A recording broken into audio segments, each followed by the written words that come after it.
अकल्पनीय ब्रह्मांड,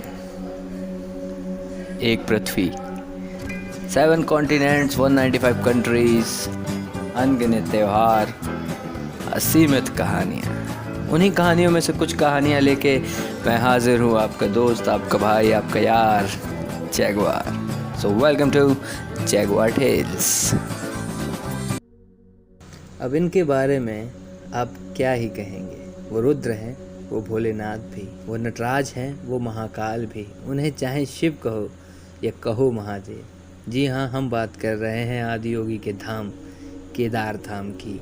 माना ये जाता है कि आज से करीब 8वीं शताब्दी में आदि शंकराचार्य जी द्वारा इस मंदिर का पुनः जीर्णोद्धार करवाया गया था। इस मंदिर की स्थापना को लेके कई सारी कहानियाँ प्रचलित हैं। उन्हीं में से कुछ कहानियाँ मैं सुनाता हूँ। तो पहली कहानी के हिसाब से भगवान विष्णु के अवतार महातपस्वी नर और नारायण ऋषि पर्वत के ऊपर तपस्या कर रहे थे। उनकी साधना से प्रसन्न होकर महादेव वहां प्रकट हुए और उनसे वर मांगने की इच्छा जाहिर की। नर और नारायण की इच्छा अनुसार महादेव वहां ज्योतिर्लिंग के रूप में सदा सदा के लिए विराजमान हो गए। वो ज्योतिर्लिंग जहां स्थापित हुआ वो था केदार पर्वत। उसी वजह से उस धाम का नाम पड़ा केदार धाम। आगे एक कहानी और भी है। वो कहती है कि महाभारत के युद्ध में विजय होने पर पांडव अपने भ्रात हत्या के पाप से मुक्ति पाना चाहते थे। इसके लिए वे भगवान शंकर का आशीर्वाद पाना चाहते थे, लेकिन वे उन लोगों से रुष्ट थे। भगवान शिव के दर्शन के लिए पांडव काशी पहुंचे, पर वे वहां उन्हें नहीं मिले। वे लोग उन्हें खोजते हुए हिमालय तक पहुंचे। भगवान शंकर पांडवों को आता देख वहां से भी रफू चक्कर हो गए।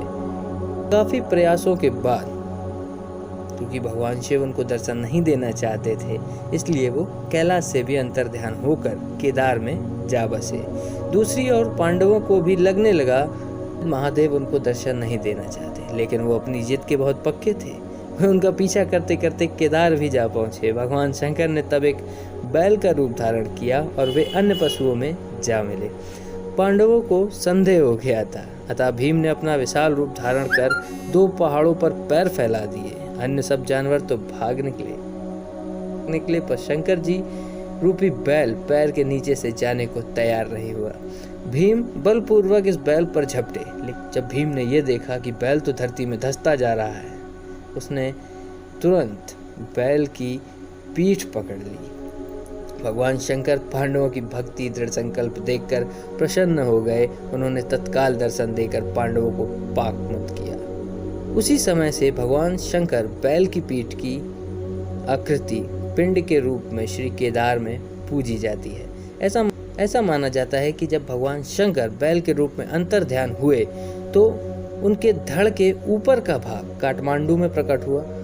अब वहाँ पशुपतिनाथ का प्रसिद्ध मंदिर है। शिव की भुजाएं तुंगनाथ में, मुख रुद्रनाथ में और नाभि महादेश्वर में और जटा कल्पेश्वर में प्रकट हुए। इसीलिए इन चारों स्थानों सहित श्री केदार को पंच केदार कहा जाता है।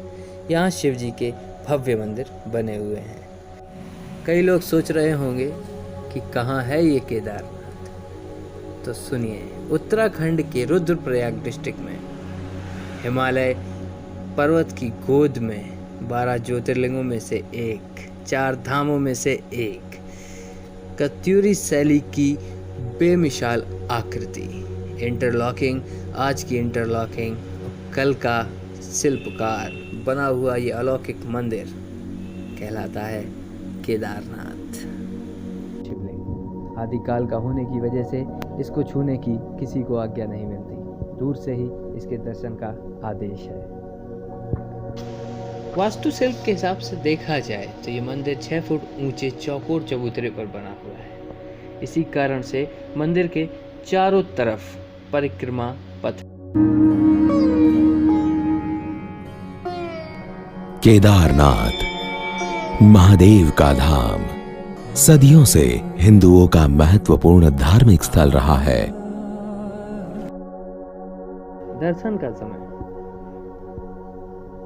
केदारनाथ जी का मंदिर आम दर्शनार्थियों के लिए प्रातः 6 बजे खुलता है।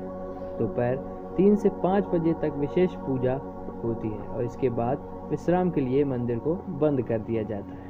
पुनः शाम 5 बजे जनता हेतु ये मंदिर खोला जाता है।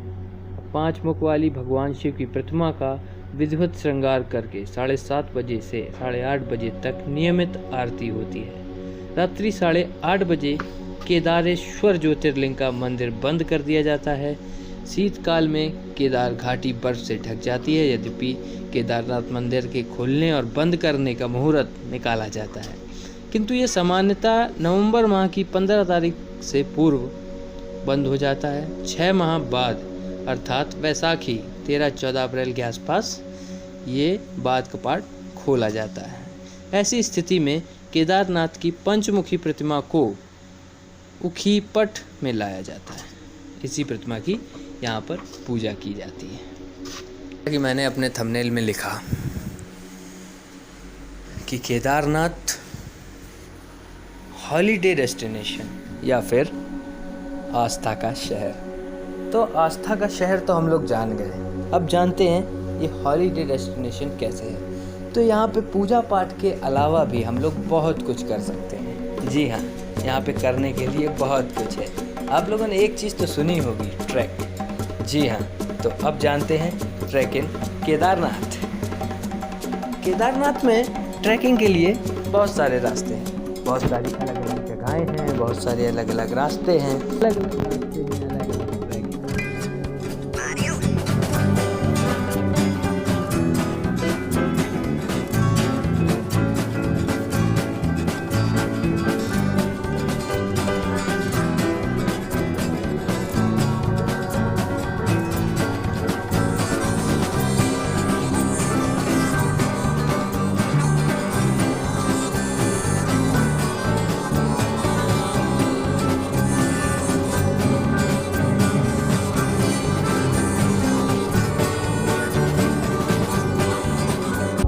ये सारे रास्ते थे ट्रैक के। आई होप आप लोगों को ये वीडियो पसंद आया होगा।